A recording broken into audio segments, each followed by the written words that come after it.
Good morning, welcome back to another one of my random vlogs. Just up at the field now, just brought this good old sleeper up. Well, it's not a sleeper, it's part of a telegraph pole. It's going to be for a strainer for straining this fence up. Once the new gate posts are in, new gates are hung. I know it's a bit long, but I didn't want to cut it down. Also, the plan is we've got to keep a bit of electric fencing in this field for now. Got the electric fence off these new trees which are in this small paddock here, as well as running the electric fence around the outside of this field. Protect those trees and up the hedge for now until I can save up for some sheep netting. We'll be making some brackets up to go on this as well. Hold the solar panel, hold the energizer. It's down out the way from the road and it's just down this end of the field, should be a bit better.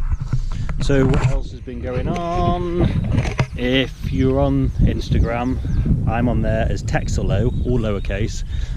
Some good videos on there, short videos. I put a small video up earlier this week on this channel as well. We had the drill up through the grass seed, so I'll get onto that in a second. But while I'm in this little paddock here, let's have a quick look at it. This is still grass. It's an old lay, I know that. For now it's being kept as it is. The idea is just to try and improve this year rather than rip it up and start again. It is only a small field, small area to be messing around with. But what I came up earlier in the week, beginning of the week, with some Thistlex in the good old knapsack. There's a patch of creeping thistles around here, and I know they're a nuisance. This has been a problem on the farm historically, the creeping thistles. And when I took this field on, it was the same. So just keep on with Thistlex. So they are just starting to turn their heads a bit, which is nice. Other one there as well, so there's a nice patch just turning the heads. I know I got dandelions in here. There's quite a lot of dandelions in here. That's just down to pH. So hopefully when we sort this out with some lime in a week or two, that should get on top of it. Once the fence posts are done, I'm going to pick out a handful of dry hogs, probably take the wool off them, throw out the way, and just bring them up here and get them to graze this down tight, really tight. And then just at the moment rip through it twice with the chain harrows, just try and tear it up a little bit, and then I'll scatter on some grass seed and roll it in well and see how it does. And probably I'll put some prilled lime on this, try and get a couple of small bags. I know it's expensive and it works out, but it's a small area, it's not point getting a big bag. And also it's a bit awkward getting the lime spreader in here for ground lime as well at the moment. Once the gateways, it'll be different. So that's what's happening in here. Next door is all burnt off. I don't know what I put on YouTube when I first took this field. I don't think I put anything. Basically it was a really old lay like that. pH was all to cock basically, so it's a really old matted grass. So over last spring, last summer, brought the Hampshires up here as a flock. They grazed it round nicely. Once the ewes were weaned, they really pulled it down. They did improve it as much as they could. Then in August, I burnt this off, end of August. 3 days later took a hay off it. It was alright, it's belly filling hay, didn't smell too bad actually. And then the idea was to drill this with grass seed in the autumn. So that's when I got the grass seed from Field Options. That's the Prestige sheep mix with the added chicory and plantains, the added herbs. But the autumn came very wet, very miserable, patchy, couldn't really get a go on it. So my brother, who's an agronomist with Procam and Field Options, just said, hey, why don't you try some mustard, forage mustard. Never used forage mustard before. I've seen mustard when I used to work on a farm with potatoes, ploughing in this time of year as an aid to get rid of wireworm and things, but I've never seen it as a grazed crop before. So just put a little spinner on the back of the quad bike, spun it on, rolled it in, shut the gate and left it. And then once it started coming through, put the spinner back on the quad bike, skittered some fertiliser on, and was over the moon with how it came. Brought the last year's empty hogs up last week in November and just rotated, strip grazed them across it, and they did tremendous.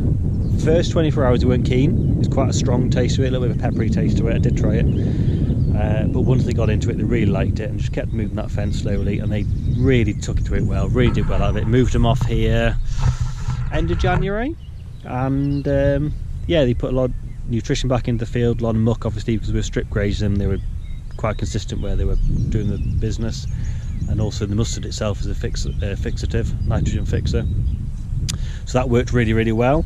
So once the sheep were off, then I came up, pulled all the electric fence off, I think there's some on Instagram when I did that. Just set about this field with a chainsaw then, because these hedges here, where it's no exaggeration to say 4 metres into the field.